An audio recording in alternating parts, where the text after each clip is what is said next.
हमारा पूरा देश दिवाली मना बैठा है, मगर हमारे हिमाचल में ये त्योहार कल से मनाया जाएगा बूढ़ी दिवाली के रूप में, जिसमें जलती मशाले हाथ में लिए दो गुट करेंगे युद्ध। ढोल नगाड़ों की थाप पर पौराणिक गीत गाए जाएंगे और दूर किया जाएगा अमावस्या का अंधेरा।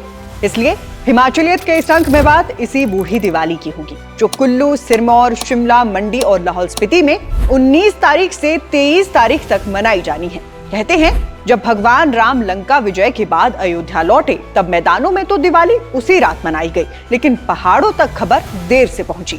असली दिवाली के करीब 1 माह बाद जब ये खुशखबरी गांव तक आई तो लोगों ने दीप जलाए, नाचे गाए, पशु सजाए और उसी पल से ये पर्व बूढ़ी दिवाली के नाम से जाना गया। रात का अंधेरा, हाथों में मशाले, ढोल दमाऊ की गूंज, कहीं नाटियां, कहीं हुड़क नृत्य, कहीं रासा और कई गांव में आधी रात को होने वाला बुढ़ियात नृत्य इस त्योहार की असली रौनक है।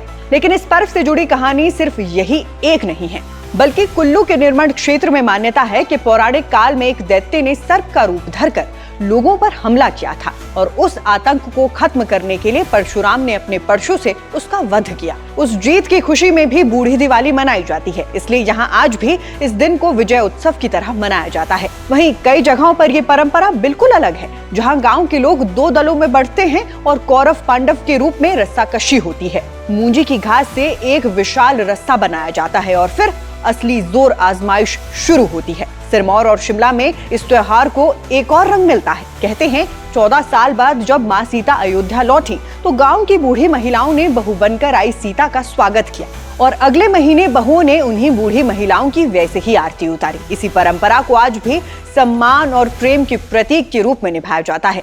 मंडी और कुल्लू के कुछ गाँव में तो ये पर्व सबसे अलग रूप ले लेता है, जहाँ 2 गाँव के लोग मशालों से प्रतीकात्मक युद्ध करते हैं। ये लड़ाई असली नहीं होती, बल्कि बुराई पर अच्छाई की जीत का प्रतीक मानी जाती है। बूढ़ी दिवाली की रात में जलने वाली इन मशालों को डाव कहा जाता है। इन्हें रात भर जलाया जाता है। इस दौरान लोक वाद्य बजते रहते हैं, नाटियां चलती रहती हैं और अमावस्या की रात भी रोशनी से भर जाती है।